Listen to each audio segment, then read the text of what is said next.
Olá, meu amigo desenrolado. Estamos aqui para mais um encontro para darmos continuidade à discussão sobre o assunto meio ambiente, um tema recorrente nas provas, nas questões em que a problemática ambiental ela deve e tem que ser discutida pela sociedade, não somente pelas organizações não governamentais e pelo Estado em si, tá? Hoje nós vamos falar sobre as principais conferências, os principais encontros internacionais sobre meio ambiente, tá? Vamos lá, agora com o professor Jorge Wildo, GG, joinha para você, né? Vamos ver aqui, ó, pessoal, preste atenção. A Revolução Industrial ela é um marco. Você sabe que de 1750 a 1850 nós tivemos o que é chamado de Primeira Revolução Industrial e que foi a partir daí que o homem intensificou o uso dos recursos naturais, principalmente associando a uma fonte energética, que nesse caso era o carvão mineral. E nós já sabemos que o carvão mineral, um hidrocarboneto, um combustível fóssil que agride bastante o meio ambiente, provocando efeito estufa, o aquecimento global e etc. E a partir do uso dessa fonte energética, intensifica esse consumo do meio ambiente e a preocupação ela vai aparecer, a preocupação com relação ao crescimento econômico e o uso dos recursos da natureza. É nesse momento que vão aparecer diversas teorias preocupantes, como por exemplo, você pode associar a teoria malthusiana, a teoria do crescimento populacional e escassez na produção alimentícia. Mas a problemática ambiental ela só vai ganhar um suporte maior de discussão a partir do período do pós-Segunda Grande Guerra Mundial. A primeira Revolução Industrial, de 1750 a 1850, ela vai trazer um alerta para a discussão. O pós-Segunda Guerra Mundial, de 1945 em diante, ele vai gerar uma maior discussão. Mas, professor, por que o pós-Segunda Grande Guerra? Amiguinho, você vai lembrar o seguinte, o pós-Segunda Grande Guerra é quando começa a industrialização do mundo subdesenvolvido. Olha o exemplo do Brasil. Nós temos dois grandes períodos de intensificação da industrialização. Veja bem, intensificação da industrialização. Quais são esses dois períodos? O período do Getúlio Vargas e o período do JK. Entre as décadas de 30 e 50 intensifica. Foi só o Brasil que teve o desenvolvimento industrial a partir daí? Não. Outros países subdesenvolvidos intensificaram a sua industrialização a partir do pós-Segunda Grande Guerra. Então começou uma discussão internacional. A capacidade de crescimento econômico dos países subdesenvolvidos, se ela iria atrapalhar os países desenvolvidos. E aí vem a discussão também ambiental.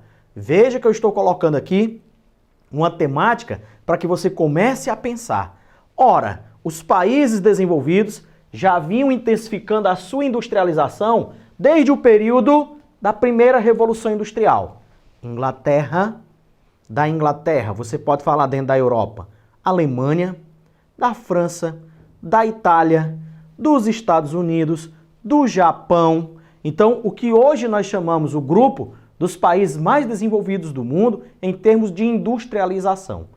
E o pós-Segunda Grande Guerra vem a industrialização do mundo subdesenvolvido.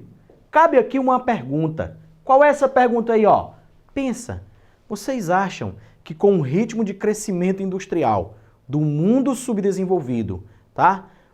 Apesar da distância da industrialização, poderia ocorrer o quê? Uma necessidade de barrar o crescimento econômico do mundo subdesenvolvido. Então existem as críticas a essa questão ambiental a partir daí. Principalmente porque nós vamos ter um encontro na década de 60, 1968, do famoso Clube de Roma.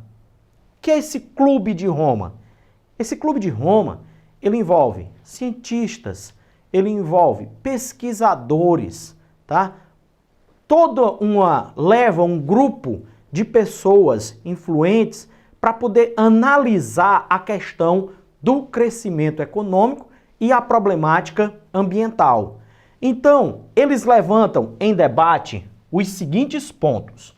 O Clube de Roma, um encontro de cientistas, grandes líderes, pesquisadores, levanta a discussão sobre os principais problemas ambientais. E dentro desse contexto, foi elaborada uma obra chamada Os Limites do Crescimento. E a partir daí, problematizou alguns pontos do tipo a industrialização acelerada, o rápido crescimento demográfico, que a industrialização ela tende a provocar esse rápido crescimento demográfico, a escassez de alimentos e a deterioração do meio ambiente. Então, quando você analisa esse contexto, vem à luz, nesse instante, por exemplo, os aspectos malthusianos e, a partir da década de 70, as discussões neomalthusianas. Professor, o neomalthusianismo está associado ao malthusianismo? Claro, o malthusianismo falava do crescimento populacional numa progressão geométrica, enquanto que os alimentos cresciam numa progressão aritmética. Já o neomalthusianismo falava que era necessário reduzir o crescimento demográfico para poder os países terem crescimento econômico. E para essa redução de crescimento demográfico, você coloca em xeque a industrialização. Então existem muitas críticas a essa ideia de que será se o Clube de Roma, com esse ideal aqui de industrialização acelerada, rápido crescimento demográfico, a escassez de alimentos e a deterioração do meio ambiente, será se dentro dessa visão eles não queriam era apenas barrar o crescimento econômico dos países subdesenvolvidos? Então essa é uma discussão, é um leque em que a gente pode abrir muitas situações. E a partir daqui, do Clube de Roma, surge a primeira grande conferência posta pela ONU, que é chamada Estocolmo 72, no ano de 1972. Após o Clube de Roma, a discussão sobre as questões ambientais, nós tivemos esse primeiro encontro, que foi promovido pela Organização das Nações Unidas, que ficou conhecido como Estocolmo 72, tá? Vamos fazer uma pequena análise deste processo, desse encontro que foi Estocolmo. Preste atenção. Primeiro evento que se coloca com o apoio da Organização das Nações Unidas, um apoio em que buscou reunir líderes, chefes de Estado de diversos países do globo para essa questão da discussão da problemática ambiental e a relação crescimento econômico e uso dos recursos naturais. Não existia ainda, pessoal, uma ideia do que nós chamamos hoje de desenvolvimento sustentável. Existia uma ideia de ecodesenvolvimento, a necessidade de conter este crescimento econômico, tá? Respeitando os limites ambientais. Mas nós não temos, claro, essa visão de desenvolvimento sustentável. Vai aparecer posterior a esse encontro que foi chamado de Estocolmo 72. O que é que nós temos? Muitas declarações diplomáticas foram feitas aqui nesse encontro, mas nada de gerar grandes metas, como, por exemplo, metas de redução de emissão de poluentes na atmosfera, metas de redução do desmatamento. Não existiu ainda um foco a ser alcançado para minimizar, para mitigar os efeitos danosos ao meio ambiente. Mas é um ponto bastante positivo na discussão de Estocolmo, essa discussão da problemática ambiental. E lembre-se, chefes de Estado estavam presentes para poder gerar um relacionamento diplomático para poder chegar a um contexto, que, aliás, é uma das grandes críticas que se faz a esses encontros ambientais, essa relação diplomática, ela vai provocando uma certa demora na tomada de iniciativa para valer para a redução dos impactos ambientais.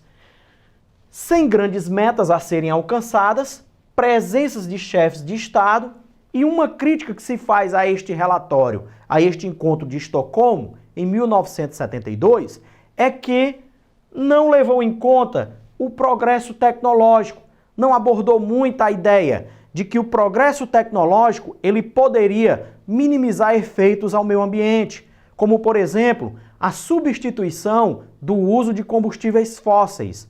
A primeira revolução industrial foi o carvão mineral. A segunda revolução industrial foi o petróleo. Então nós temos duas fontes fósseis.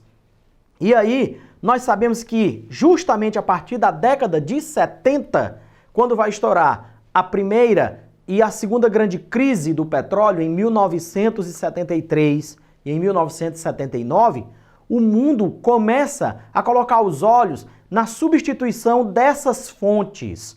E aí você vê que é a tecnologia em favor, né, de minimizar esses efeitos ambientais, tá? Então, esse foi o encontro de Estocolmo 1972.